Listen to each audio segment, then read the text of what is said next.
Welcome to the Impact Multiplier CEO podcast.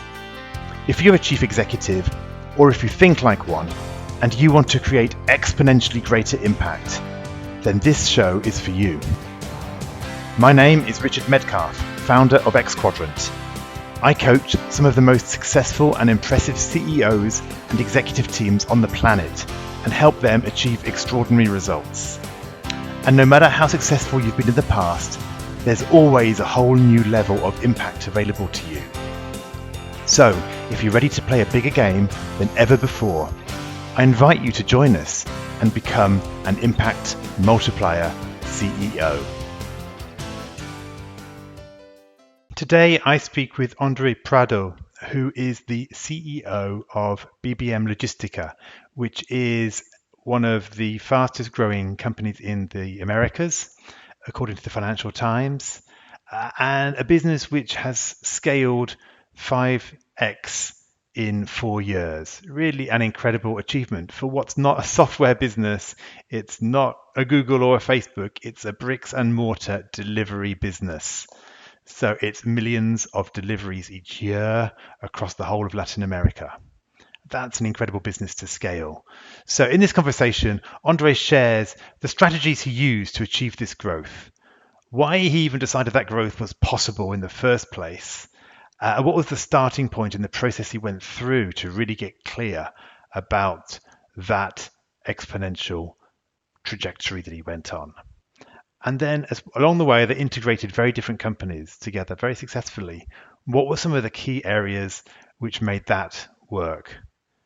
André is a bubbly and very genuine person I found, really great to speak to. So I hope you enjoy this conversation with André Prado of BBM Logística. Hello, André, and welcome to the show. Thank you for the opportunity, Richard. It's a pleasure to be here with you and your audience. It's a pleasure. Well, hey, it's the honor's mine. I think you've done some amazing things. I know you joined BBM Logística as CEO 4 years ago, pretty much. And what I understand is that in those 4 years, you have grown the business 5 times. Now, that sounds impressive enough, right? And I know you're number 342 on the Financial Times list of fastest growing companies in the Americas. And Americas is a fast growing place, right? There's a lot of fast growing businesses there. But what's more impressive to me is that this is a logistics and transportation business. This is not just writing a software package and rolling it out to 1 billion users, right? There is real physical effort involved in growing the business. So I'm really fascinated to jump in to that. Before we do that, do you want to just explain a little bit about what is the business? Perhaps what were you doing just as you came in? How did you find the business when you first arrived 4 years ago? And what's it like now? What's the difference? Oh, perfect. I have been working in the logistics market in the last 26 years. And I did a PhD and a master in transportation and operational research that helped me to improve some areas inside the company. Leverage the business. I'm married and I have a four-year-old son, João. It's my big love. Like, it's easy to have something else apart from work, because it sounds like you've got a lot of work as well to do. Yes. In the last 4 years, I'm at CEO at BBM. You already say that in this period, we grew 5 times. It's an amazing transformation. BBM operates with logistics solutions, focusing in road transportation in that area. It's important to say that because we implemented this concept. The name is end-to-end. We operate in the whole supply chain, delivering solutions in the whole supply chain, since the raw materials to the final consumer in all logistics aspects. This helps us to grow organic too, because we deliver new solutions, new options to the clients. This is the main points. Talk a little bit about the numbers. Nowadays, we have 8,000 people in the operations, a huge number, 90 branches, around 7 countries in Latin America. And this year we will execute 15 million deliveries this year and 12 million tons transported in the same period. Then we are talking about, like you said, physical things, big numbers that we are connected every day. Yeah, it's amazing. So, I mean, how do you even go about scaling a business so fast when it's so physical? Good question. First of all, it's so important that all the team are working together. Each one needs to know the goals, what is your responsibility in that operation, in that moment. And we did that. We are doing that. That help us to leverage the business. Then there is a lot of others aspects that you need to implement, but I think that the teamwork is so important. And so when you look at perhaps your competitors or other people in the industry who haven't grown as fast, what do you think you were doing differently from them? Was it really on the team side, or did you have other strategies, or what was special that you managed to create? Richard, first of all, amazing service level. Nowadays, the client need fast moves, need truth in the process, and we work hard in this way. And a little bit connected with, I said, when we deliver end-to-end solutions, it's possible to deliver different solutions from the market. Then we are working in deep analyze the operations and deliver the best solutions. In talking about organic growth, probably this is the main aspect that help us. Okay, so yeah, so you were really focused on that customer experience. Exactly that. To create that. I'm with you. Yeah, it's really interesting. I mean, I think you're right. Consumer demand has gone up so much, right? Or just people expect, they expect more and more things, right? They don't want to wait for half a day for their delivery, or they don't want to, they don't want the person. One of my customers actually runs a telecoms business. One of the best things he ever got his people to do was to take off their shoes when they went inside customers' houses. It's just a tiny thing, because they were going in to install things, and all the other people would just walk in with their boots on and do things. And just this small act of taking their shoes off conveyed a respect to the owner. Exactly that. Totally agree. So so we'll have to find our own way of doing that, I guess, in our own business. Yes. To show that attention. And COVID time changed a lot of things too. There is a migration in the consumption, and the e-commerce increased so fast in this period. And then we created a concept at omni-channel solutions. Wherever segment, wherever channel that the client needs, we will deliver that. Then we are operating the whole supply chain with omni-channel solutions, exactly what you said. Right, I'm with you. So that was on the organic part, and you said you mentioned that was how you were working on the organic piece of the business. But sounds like you've also done some non-organic growth. What's that been like? In the last 4 years, we acquired 4 companies. These companies is so different from each other. For example, one, it's a division of big multinational that we acquired. The other company that we took over, it's one of the most important transportation, LTL, less than truckload, transportation companies in Brazil, a big name in the market, and we acquired that and help us to leverage the business so fast, very good people inside to help us. Then we acquire a regional company.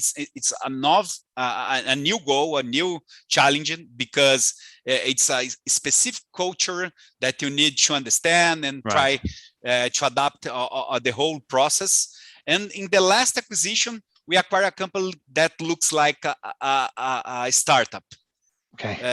So young, so different, so free in the process concepts.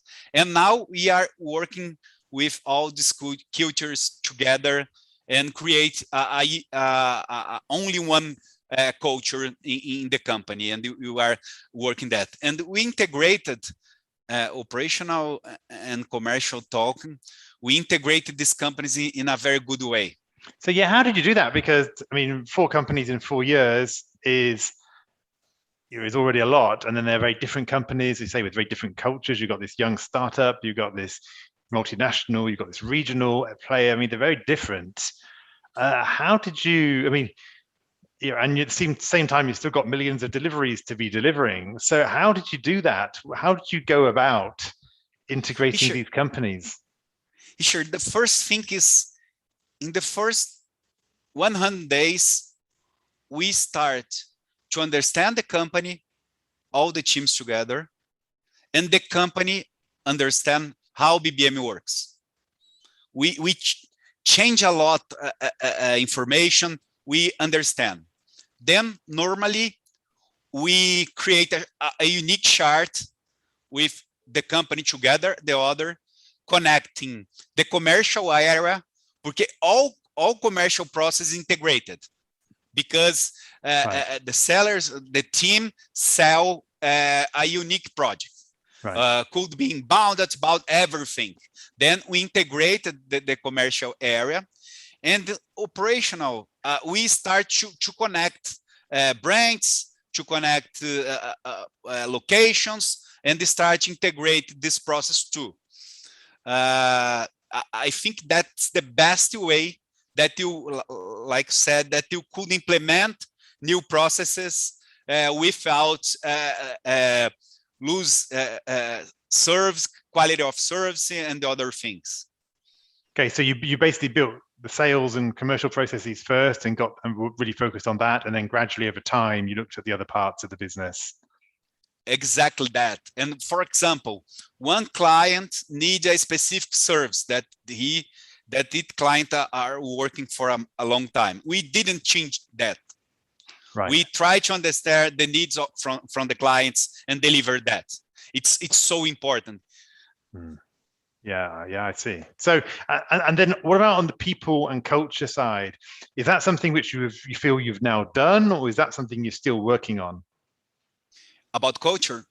The culture of the business. Yeah. Okay. We need to understand the different cultures. It's a contemporary problem, and I think that we need to understand. And it's interesting that the culture of BBM are changing every day, because we acquire companies, new people that bring new aspects to us, to a broad view about the same thing sometimes, and we are working all of them working together. It's so interesting. Then we invest a lot to understand all the cultures, sometimes the diversity inside the company, and then start to create a company that deliver all these aspects in the single way. Yeah, it's interesting. You're right. Every time somebody comes into the company, the culture potentially changes. But it's really trying to think about what's important to you that you want to promote and value in the culture. So what is it that what do you most value in the culture? What are the things which you think are absolutely key for BBM? Yes. First of all, I think that the new employer, the employer that we acquired, he needs to understand that he's part of a BBM. He's part of the business, not outside the business, because it's a big problem in some acquisitions. I put inside my culture and start to talk what they need to do. And sometimes it's not enough for the employees understand that they take part of this company. Then, in my opinion, the first and important thing is to bring the team, explain that they take part of a big environment, a big company, and all of the team are working together. our BBM is our concept. All of our BBM is the concept of the company. Okay, yeah. So you're really trying to stop people thinking about their old company. You're trying to say this work for the good of the larger entity at this point. Exactly that. What's been the hardest thing about integrating those companies? Oh, the most difficult things that we facing through is the part of the back office that we need to integrate it. It's really difficult because you have companies in different level of maturity with process so different, and you need to connect all this process. Then we acquired a ERP, a global ERP, that help us to start to connect the other companies. And step by step, we are doing that. But this is a big challenge that we face in the last months. Yeah, it's making me think, actually, as we're talking, Andre. I'm wondering what the secret of success is in all of this, because we said 5 times growth in 4 years. It's amazing. You've got this focus on customer experience, on organic growth. You've got the acquisitions. Like, what was it that even set you on this path, right? I mean, you could have come in and created 10% growth a year, right? Or you could have grown the business organically and not done the acquisitions. What was it that led you to take the company on such a steep growth trajectory? Why was that important? Yes, in the more strategic view, the strategic planning is so important. Then the board, the CEO, and the management working together, developing the best business plan to the business. I think that's one point that is so important in the whole process that help us. So did you come in thinking, I want to, did you come in saying, I want to 5x this business? Or did you come in saying, I think there's some acquisitions we can do? Or was it that the market was just very favorable? I mean, or was it very much you did an analytical process and you identified that there was an opportunity?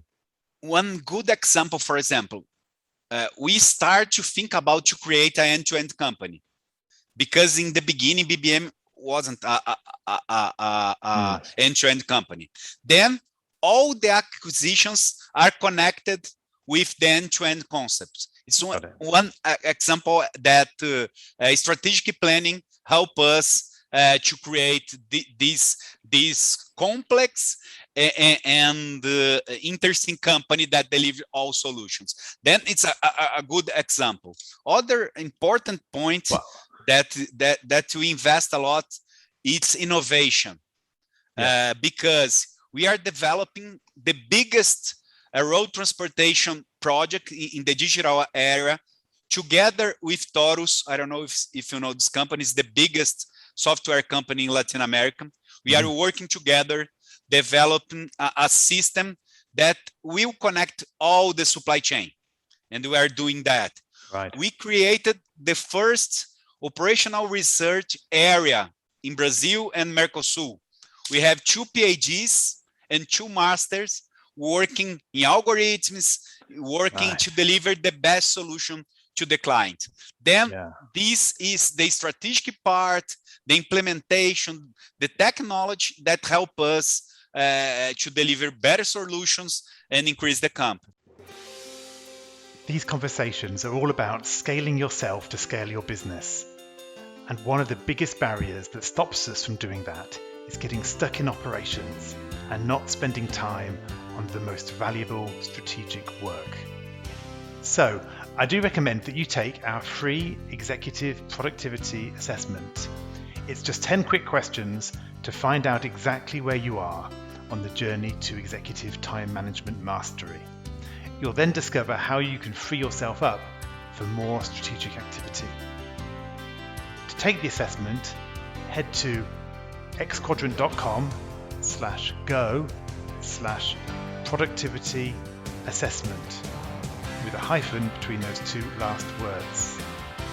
Now, back to the conversation.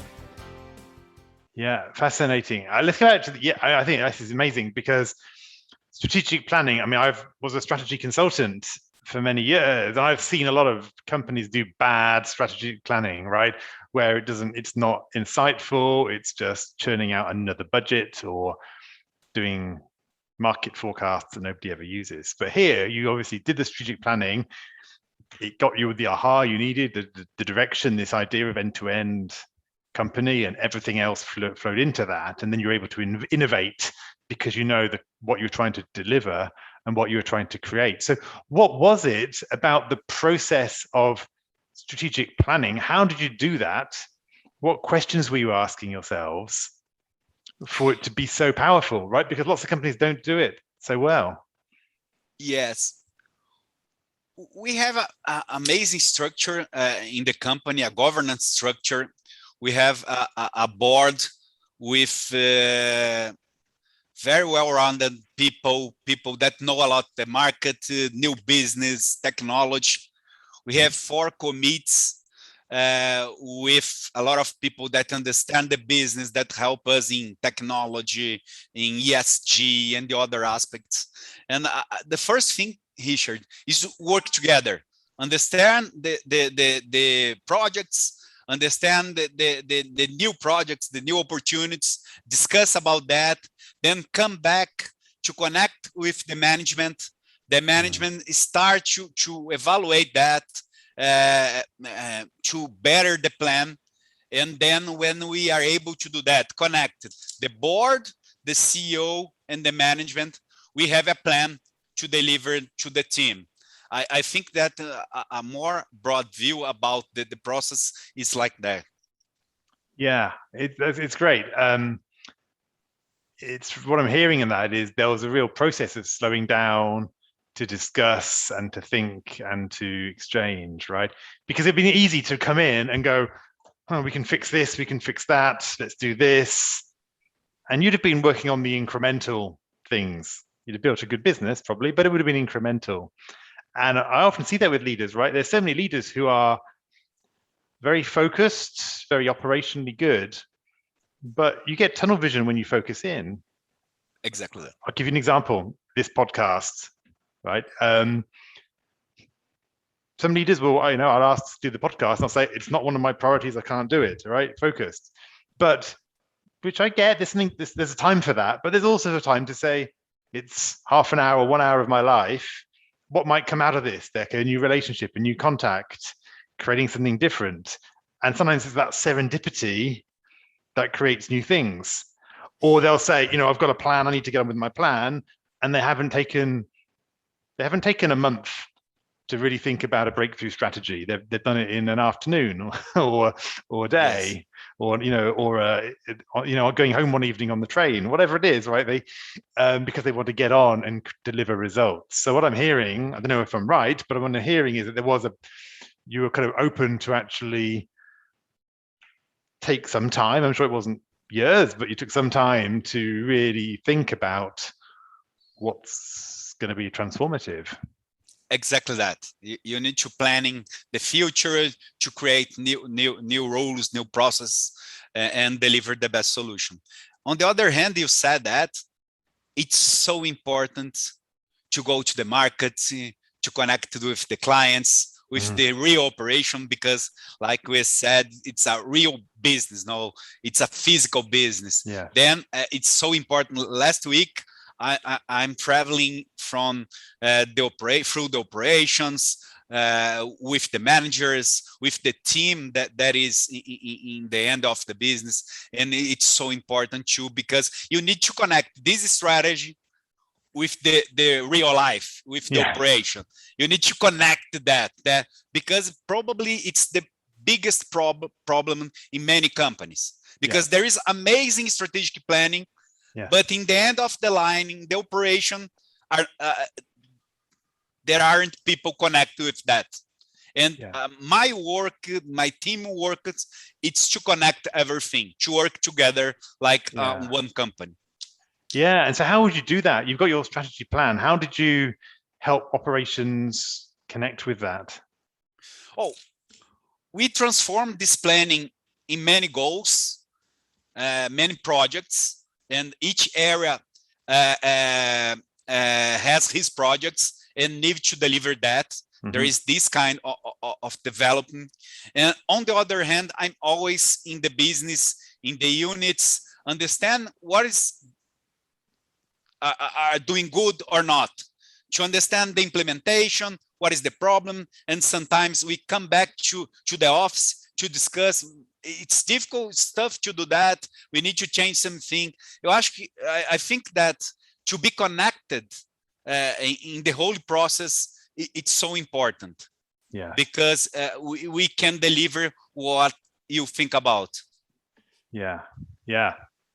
Really interesting. I think you've got this point about connecting strategy with real life and really doing that so that people accept it. Often strategies can be done by a strategy department, and it never gets owned by the people on the ground. This is really fascinating. So Andre, let's look to the future. You've been in the company just over 4 years. You've seen 5x revenue growth. You've integrated 4 companies. What's next, right? Where do you go from here? What's the future for you? Talking about BBM, the most important thing is we need to grow. We need to grow because the investments, the strategic process, the new projects need scale. Then we need to leverage the business, and we are working this way. But you need to adapt that with the market change, because the market change so fast. Mm-hmm. Then we need to grow, but changing with the market. And in my opinion, we need to continue performing like the previous years. We need to deliver the numbers that we are delivering. We need to push ourselves to grow fast. And do you think what's going to be different, right? Because obviously you're now 5 times bigger than you were 4 years ago. What's going to be different in the next phase? How perhaps will your leadership need to change from the leader that you were 5 years ago to the leader that you need to be in 5 years' time? What's going to be different, do you think? I think that there is 2 important things. The first, delegate, because bigger the company is, more you need to delegate for the directors, for the managers, and then you need to create this environment that there is a lot of people working together in the same way. On the other hand, with the delegation is to create the structure, to create the governance that help us to control the business, because it's a spread business with 90 brands. Then you need to control all of them. Then here we are talking about systems, we are talking about audits, controls that help us to administrate the whole business. I think these 2 main aspects change a lot with the size of the company. Yeah. So delegation is always a thing, isn't it? In fact, all my clients, because they're always working on trying to find their next level, it's always about what am I doing today that I don't need to be doing to think about the next things. And does that apply to your management level as well? Because do you feel that, do you see that your leadership team is going to need to evolve as well with that journey? It's natural, because the company grow, there is new problems, new things that you need to face every day, and it's so beautiful to see that all the team are improving, all the team, the manager, the supervisors. I'm so glad that, because there is people that start with us and nowadays is a director, and and grow through the company. And it's so interesting. We invest a lot in training, in develop the team. The things are changing fast, like I said, then we need to trend about that. And technology help us to do that too. And when the company's growing, it creates opportunities, right, for people, because each year there's many more things they can do from last year. And one of my previous guests had a nice phrase, which I liked it, which is, if you're doing the same job you did last year, you're kind of failing, you're falling behind, because the business has changed. So we need to be doing different things each year just to stay at pace with the business, which is a nice way of looking at it. I totally agree. And in the beginning, the big challenger was that the people needed to believe that was possible to be one of the biggest road transportation companies in Latin America. But in that time, we aren't big. And then you need to create an environment that all the team believe in that, and we did that. And nowadays it's amazing, because there is a lot of people that say you need to work hard, you need to deliver, because you will grow fast, because this is our culture to grow and deliver, and this help us to put more people together in this purpose. Yeah, that's fantastic.